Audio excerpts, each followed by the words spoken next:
Why don't you just disappear? My stepdaughter snapped during a fight, and her mother joined in. We'd be better off without you. I didn't say a word, just packed my bags. This morning, my phone blew up with 13 missed calls. Something fell off the moment I walked into our living room this Sunday morning. The house was unusually quiet, but that wasn't it. My eyes swept across the room, trying to place what was wrong. Then it hit me, all our family photos looked different. I stepped closer to the large frame above the fireplace, the one from our trip to Yellowstone last summer. The photo was there, but I wasn't. Every picture of me had been carefully removed, leaving awkward gaps in family moments spanning the last 3 years. I stood there, coffee cup growing cold in my hand, when I heard Lily's door upstairs close softly. My stepdaughter's footsteps paused at the top of the stairs. She'd obviously noticed I was up. After a moment's hesitation, she continued down, phone in hand, deliberately not making eye contact as she headed for the kitchen. "Morning," I said, my voice kept carefully neutral. The silence that followed hung in, the air thick with intent. 3 years. That's how long I had been in Lily's life. 3 years of quietly building trust, of movie nights and math homework, of offering support without pushing too hard. But now, at 16, she was starting to pull away. I had expected the typical teenage rebellion, but this felt different. It started last week when I offered to help with her chemistry project. She had been struggling, and I thought, it doesn't matter what I thought. Her response was like a slap to the face. "Stop pretending you care about my grades. You're not my real dad." I had heard variations of that before, but there was something in her tone this time, sharp, deliberate. Sarah, my wife, was in the kitchen and must have heard, but she said nothing. That silence felt like a betrayal, as if she had silently chosen sides. The tension grew over the week, small things building up, dishes left in the sink with pointed looks, doors closing just a little too hard, conversations halting the moment I entered the room. Sarah had grown distant too, always deflecting when I tried to talk about what was happening. "She's just being a teenager, Michael," she'd say, her tone dismissive. "Don't make it about you." But last night, everything exploded.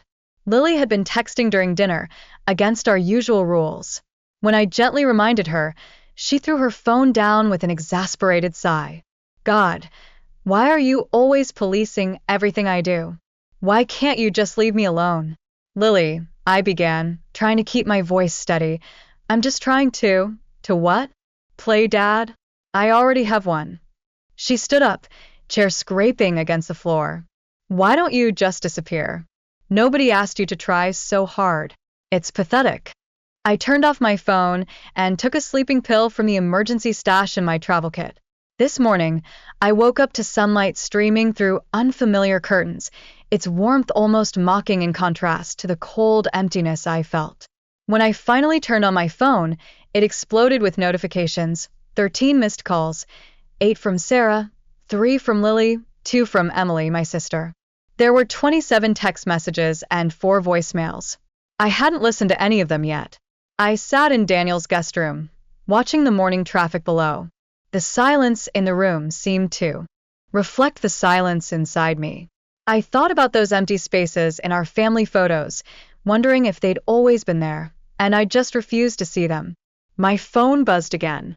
It was Lily. After everything that had happened, I found myself staring at her name on the screen, wondering what could be so urgent now. But I wasn't ready, not yet. Sometimes, the hardest thing isn't walking away, it's knowing whether you should walk back. Update 1. First, thank you to all of you for the overwhelming support on my last post. I didn't expect such a reaction. To address the most common questions, yes, I've read the messages. No, I haven't replied to any of them yet. And yes, I'm still at Daniel's. This morning started like the others, me pretending to focus on work while actually staring at my phone, wondering if I should break the silence. Then, Daniel dropped a bombshell over breakfast. "Adam is back in town," he said, sliding his phone across the table. There, on Facebook, was a photo of Lily's biological father tagged at a local restaurant just 2 weeks ago. The same Adam who hadn't paid child support in 3 years. The same Adam who missed Lily's last 4 birthdays. Suddenly, everything clicked into place. I scrolled through my texts again. Sarah's messages had evolved from angry accusations, real mature Michael running away instead of talking, to concern. Please just let us know you're okay. And then finally something more complex. There's something you need to know. It's about Lily. Please call. Emily showed up around lunch, armed with coffee and that no-nonsense look she gets when she's about to meddle in my life. You look like you've been run over, she said, taking a seat. Her eyes bore into mine, too aware of my inner turmoil. I know you think you're doing the right thing, but this isn't about you anymore. It's about Lily. And if you walk away, you might just lose her forever. You look like hell, Emily announced, dropping onto Ryan's couch with a sigh. Thanks. Always good to see you too, sis, I said flatly. She didn't smile. Emily had that look in her eyes, like she was holding something back, something important. I ran into Lily at the mall yesterday, she said, her voice casual but carefully watching my reaction. How is she meeting Adam for coffee? That caught my attention. How had Lily been seeing Adam, her biological father, without telling me? She didn't see me though, just walked right by. Emily paused, studying my face with that hopeful, yet cautious expression. It was the same look Lily had when she'd been accepted to that summer program last year, half excited, half fearful, like she wasn't sure if she should trust that good things could happen for her. Did you know Adam has been messaging her for months? Emily continued, promising to make things right this time. My stomach twisted with unease as I scrolled through Lily's Instagram. Something I rarely did. Her latest post showed a picture of her with Adam, captioned "Real Family Time." The comments were filled with hearts and emojis from her friends, none of whom knew the history there. Ryan, who had been quietly listening, spoke up. Remember what happened last time Adam showed up when Lily was 13? I did. Adam had swept in with grand promises, only to disappear after 2 weeks. Lily didn't get out of bed for days after he left. Sarah and I had spent months rebuilding her trust, convincing her that she was enough, that she deserved better. Suddenly, my phone buzzed again, another text from Sarah. He's asking Lily to move in with him. She's actually considering it. Please, Michael, I know you're angry with me, but she needs you. I started typing several responses, but deleted them all. What could I say? Sorry, you told me to disappear, but now you need me to reappear? The whole situation felt like a cruel joke. Another notification popped up, Lily's new Instagram story, a photo of college brochures spread out across her bed, captioned, "Big change is coming. Sometimes you have to choose your real path." Those were Adam's words from 3 years ago, right before he disappeared, promising a better life, and then leaving Lily hanging. Emily saw the look on my face, her concern deepening. What are you thinking? She asked, her voice softening. I'm thinking about the day I married Sarah, I said slowly. Remember what Lily said in her speech, about how sometimes family finds you when you're not looking for it. And now she's posting about her real family and her real path, while Adam plays Father of the Year. He's got her convinced. Just then, my phone began ringing, an unknown number. Thomas. The voice on the other end asked, "This is Ms. Roberts, Lily's guidance counselor. I know this is unusual, but I need to speak with you about some concerning changes in Lily's academic plans and recent behavior. Would you be able to come in tomorrow morning?" Twist. I agreed to the meeting, my mind racing. But as I hung up, another notification popped up, this time from Lily herself. "You were right about him, but I didn't want to believe it. Please call me back. I need your help, Dad." Since freshman year, Lily had been determined to get into a good college. So what could have changed? My thoughts were interrupted when I hung up the phone. Emily and Daniel were both watching me, their eyes full of unspoken questions. Finally, Emily spoke, breaking the silence that had wrapped itself around us like an iron chain. "It's time to stop being silent," she said, her words gentle yet firm. I picked up my phone, my fingers trembling slightly, and opened the voicemail from Lily. Her voice was small, unlike the confident tone I was used to. "I know you probably hate me now, and I get it," she said, each word feeling. like a weight pressing down on my chest. I need to tell you something about why I said those things about Adam. Just please call me back. There was something in her voice that made my heart lurch. It reminded me of the 13-year-old girl who used to check the mailbox every day, hoping for a letter that never came. The girl who still believed in people, despite everything that had happened. I'm meeting with a guidance counselor tomorrow at 9 o'clock, she continued. After that, I think it's time for some honest conversations. The words hung in the air like a promise I wasn't sure I could keep. Because the thing about disappearing, about stepping back, is that sometimes it lets you see things more clearly from a distance. And I knew, somehow, that this was one of those moments. As I stared at my phone, the school's number still on the screen, another notification buzzed through. It was a text from Adam to our family group chat. I was still part of it, even though I barely read the messages anymore. Great news! Big announcement at dinner tomorrow night. I had a sinking feeling in my stomach, a foreboding sense of déjà vu. I knew exactly what that announcement would be. And this time, I wasn't going to let history repeat itself. Lily's classmates recognized me the moment I stepped into the hallway.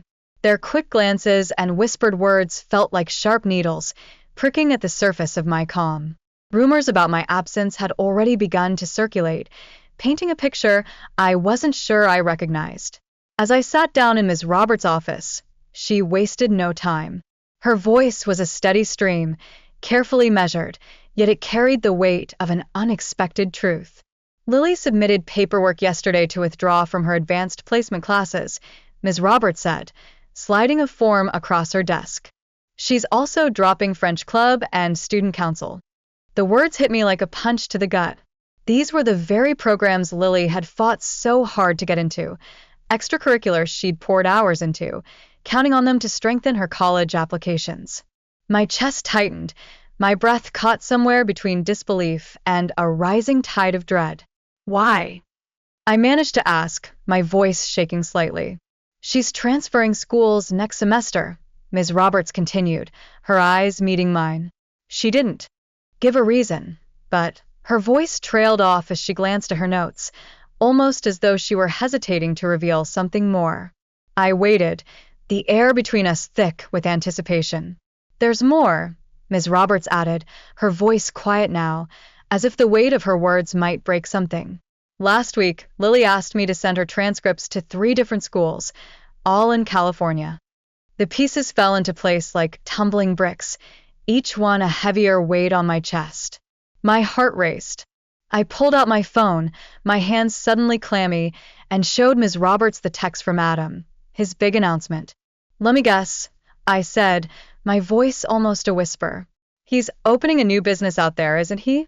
She nodded slowly, confirming my fears. Lily mentioned something about a startup, she added. She said her father needs family investors to get it off the ground. The sick feeling returned, the same one I'd felt 3 years ago when Adam had convinced Sarah to loan him money for a sure-thing business venture. Money we never saw again. The familiar bitterness rose in my throat. This time, however, it felt worse. We had all been here before. And once again, Adam had worked his way back into Lily's life with promises of something big just around the corner. I left the school and drove straight to our house.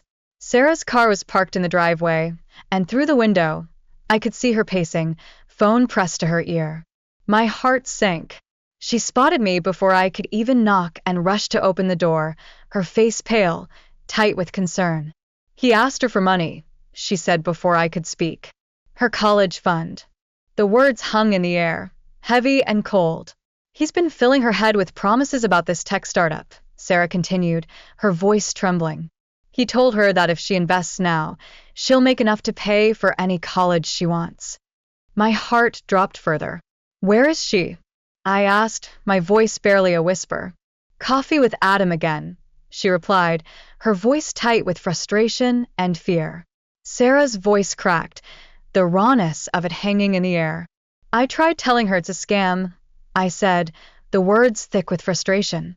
But she accused me of being jealous, of resenting that Adam was finally stepping up. At least he believes in her dreams, she added, her voice tight, as though the words themselves pained her. I sank into the same kitchen counter where everything had crumbled just a week ago. My heart ached with the weight of her words, the quiet devastation creeping through me. "Why didn't you tell me he was back?" I asked, my voice trembling with the strain of unspoken fears. "I tried to handle it myself," she said, her hands shaking as she spoke. "I thought if I kept them apart, but then you and Lily had that fight and she said those things and I panicked.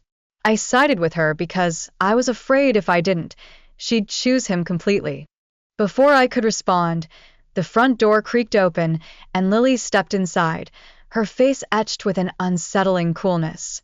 She looked different. Her makeup was meticulously applied, as if trying to mask the truth beneath, and she wore the expensive jacket Adam must have bought her. But her eyes were swollen, reddened with unshed tears. "What are you doing here?" she asked, but her usual edge had dulled, replaced by something softer, more vulnerable. "Dropping your AP classes?" "Really?" I kept my tone even, gentle. "What happened to Stanford?" I asked. "Plans change," she mumbled, not meeting my gaze. "Dad says." "Adam says," she whispered, her voice faltering. I corrected her softly. "Adam says," and a flicker of something passed across her face. Uncertainty, doubt, perhaps even regret. "He has connections out there," she continued, her voice quiet. "The startup's guaranteed to succeed, like the classic car dealership was guaranteed, or the food truck franchise." The lie hung in the air, a bitter cloud of past promises broken. I opened my laptop, my fingers numb with the weight of what I was about to reveal. "Want to see Adam's current business registration status?" I asked, pulling up the documents I gathered. "Or his credit report? Or maybe the 3 pending lawsuits from his last guaranteed investment opportunity?" Lily's hands trembled as she took the laptop from me. With each click, each document she opened, the carefully constructed facade cracked just a little more. When she reached the lawsuit filed by Adam's previous stepdaughter's grandmother, seeking to recover college funds he had borrowed, I saw it, her face, frozen in disbelief. The first tier of her illusions crumbled. She swallowed hard. "He said he's changed, that he wants to make up for lost time, that we could be a real family if I stop looking up to you." Her words stung, the weight of them settling like a stone in my chest. "He said I had to prove I was choosing him," she added, her voice faltering. "That you were the reason he stayed away, because you took his place." "Oh, sweetie," Sarah whispered, moving toward Lily, but Lily stepped back, her heart caught between the past and the future, torn by a choice she didn't know how to make. "I knew," she whispered, deep down I think I knew, but I wanted so badly to believe her. Her phone buzzed, another text from Adam. She stared at it for a long moment before turning it off completely. "I have to go," she said abruptly, heading for the stairs. I need to think." We let her go. Sometimes space is the kindest thing you can offer. Hours passed. Sarah and I talked, really talked for the first time in weeks. About fears and mistakes, about Lily and Adam, about us. Around midnight, I was getting ready to head back to Daniel's when my phone lit up with a text from Lily. "I messed up. Everything's messed up. Can we talk? I mean, really talk, not about Adam or money or anything. Just remember when we used to get ice cream after my dance classes and you'd let me rant about school drama? Could we maybe do that? I know I don't deserve it, but I'm typing this from the car parked outside our local ice cream place. It's technically closed, but the owner knows us. We've been coming here for 3 years. He's staying open late just for us." Lily just pulled up in her mom's car. She's sitting there, probably working up the courage to come in, just like I am. Sometimes the hardest conversations start with the smallest steps, or in this case, with mint chocolate chip ice cream at midnight. Update: that night at the ice cream shop changed everything. Lily talked for hours about Adam's manipulation, her fears, her guilt, but it was what she mentioned in passing that caught my attention. Adam had been asking her to convince her friend's parents to invest in his startup too. Something clicked. I remembered the lawsuits I'd found, the pattern of targeting families through their children. The rage I'd been suppressing finally had a purpose. "You know," I said carefully, "what he's doing isn't just morally wrong. It's illegal." Lily looked up from her melting ice cream. What do you mean? I explained about securities fraud, about running unauthorized investment schemes. Her eyes widened as she pulled out her phone, showing me the group chats where Adam had been directly soliciting investments from minors. That night, after dropping Lily home, I made some calls. Emily had a friend at the SEC, and Daniel knew someone in the DA's office. By morning, I had a plan. Adam didn't see it coming. He was too absorbed in his own grand performance, too focused on his big announcement dinner, where he planned to convince Lily to sign over her college fund. He had even invited some of her friends' parents, more potential targets. The dinner was held at an expensive restaurant, one that matched Adam's air of sophistication. He was in his element, talking about Silicon Valley connections and guaranteed returns. I waited until the appetizers arrived, my patience thin with each passing second. Standing up, I spoke with a calm that contrasted the storm brewing inside me. Before we continue, I said, my voice cutting through the murmurs of the room, there are some people who'd like to join us. On cue, 2 federal agents and a state investigator walked in, their presence instantly turning the atmosphere from lavish to tense. Adam's face shifted from confident arrogance to confusion, then to sheer terror in the span of seconds. It turns out Adam wasn't just running one scam. The investigators found 7 different fraudulent schemes across 3 states. Every time he'd re-enter Lily's life, he was setting up new victims, new opportunities for deceit. The classic car dealership that cost Sarah her savings? Part of a much larger fraud scheme. The food truck franchise? Same pattern, different disguise. But here's the beautiful part. Adam had gotten sloppy this time. He'd documented everything. Every lie, every false promise, every illegal investment pitch, thinking Lily would always be on his side. He never saw it coming when she forwarded those texts and emails to the investigators. His fate was sealed, the trap closing in around him. The parents at the dinner? They were wearing wires. Every promise, every lie, every manipulation was caught, recorded. Adam tried to run. In a desperate attempt to escape, he knocked over a waiter and sprinted for the door. He only made it 3 steps before security stopped him, their hands firm as they dragged him back. As they led him away, he looked at Lily with that same manipulative, puppy dog expression, an expression that had worked on her for so long. "Sweetie, this is all a misunderstanding," he pleaded, his voice shaking. "Tell them I'm your father." Lily stood up, her posture unwavering, her shoulders straight with a new, undeniable strength. "My father's right here," she said, her voice steady, unwavering. She took my hand and looked Adam dead in the eye. "And he just watched you get exactly what you deserve." The aftermath was intense. News coverage flooded in, followed by victim statements, more families coming forward, recounting the pain Adam had caused. The investigators uncovered even more of his schemes, and as the walls around him closed in, it became clear that Adam had underestimated one thing, Lily's strength and the power of justice when it was finally served. $3 million in stolen funds. Adam was looking at 15 to 20 years. His so-called startup? It was a mirage, nothing more than a website and stolen photos of a real tech company's office. But the real victory wasn't in watching Adam get arrested. No, the real victory lay in the small moments that followed, quiet, powerful moments of redemption. Lily took all her photos with Adam and put them in a box. Evidence, she called it, a flicker of her old smile tugging at the corners of her lips as she handed it over to the prosecution. She reapplied for her AP classes, the school understanding given the circumstances. Her friends' parents, instead of being angry, formed a support group for families affected by similar scams. Something good had emerged from something awful. Last night, Lily asked me to help her with her college essays. "I've got a pretty unique story now," she said with a touch of pride. "How many people can write about taking down their biological father's fraud empire? Sarah and I are in counseling. There's trust to rebuild, wounds to heal, but watching her stick those photos of me back into the family albums, carefully straightening each one, said more than words ever could. There, in that simple act, was healing, a slow but steady recovery. This morning, Lily came down for breakfast early, an envelope in hand. "I found this in my room," she said, sliding it across the table. "Adam asked me to mail it last week. It's investment paperwork for his startup. I thought maybe you'd want to add it to the evidence file." I looked at the envelope, then at her. "Want to deliver it to the investigators together?" I asked. She grinned, her real, unguarded smile, the one I'd missed. "Can we get ice cream afterward?" Some people might say the revenge was too harsh, that family is family no matter what. But real family doesn't try to steal your future.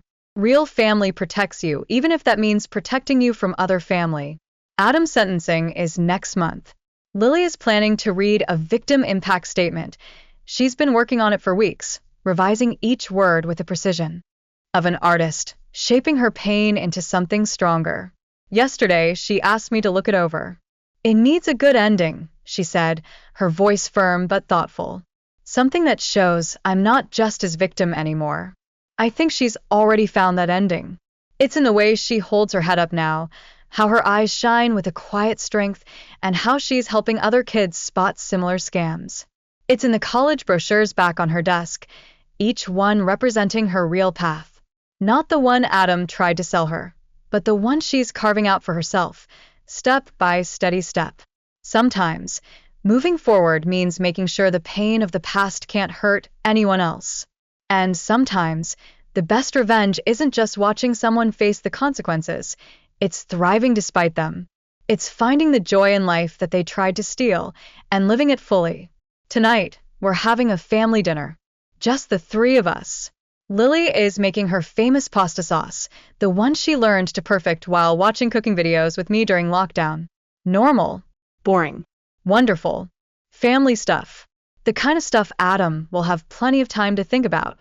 From his cell. My story shared on the Reddit platform is a powerful lesson about resilience, inner strength, and how to heal from the wounds caused by those we love. But beyond that, it serves as a reminder of the importance of not allowing the past to define our future. I was once a victim at the hands of Adam, my biological father, whom I trusted and believed would always be there for me. But Adam turned out to be more than just an unreliable father. He was a con artist, preying on me and my family with false promises and manipulation. He shattered my trust in everything I thought I knew about family and love. But through all of that, I refused to let my downfall be the final chapter of my story. Instead, I stood up, took control back, and began my journey of healing, not just for me, but for others as well. The first lesson I learned is, don't let others define you. I could have remained a victim of Adam's deception, but once I took control of my life, I found strength I didn't know I had. I not only saved myself, but also exposed the lies that Adam had woven around us. Learning to reclaim your strength after the pain of betrayal is one of the most vital lessons we can take away from difficult experiences. The second lesson is that recovery takes time. Overcoming the hurt and emotional scars wasn't immediate. It took patience and persistence. I didn't just heal myself, I also helped others along the way who had been affected by similar situations. It was a slow and sometimes painful process, but if we are persistent, recovery doesn't just change us, it can impact everyone we connect with. The third lesson is that true revenge isn't always about retribution, it's about living a life that proves your strength. Lily and I both learned that the best way to truly get back at someone who has wronged you is to thrive despite them. Adam tried to break us, but we showed him that he couldn't steal our future. Tonight, we'll have a family dinner, just the three of us. We'll enjoy some normal, boring, wonderful family time. The kind of things Adam will have plenty of time to think about from his cell. Question for the Reddit community. If you were in my shoes as the victim, what would you do? Would you rise above the pain and rebuild your life, or would you let the past continue affecting you? And if you had a family member who manipulated and deceived you, how would you protect yourself and your loved ones from further harm? Let's talk about how we can all learn from our struggles and grow stronger through them.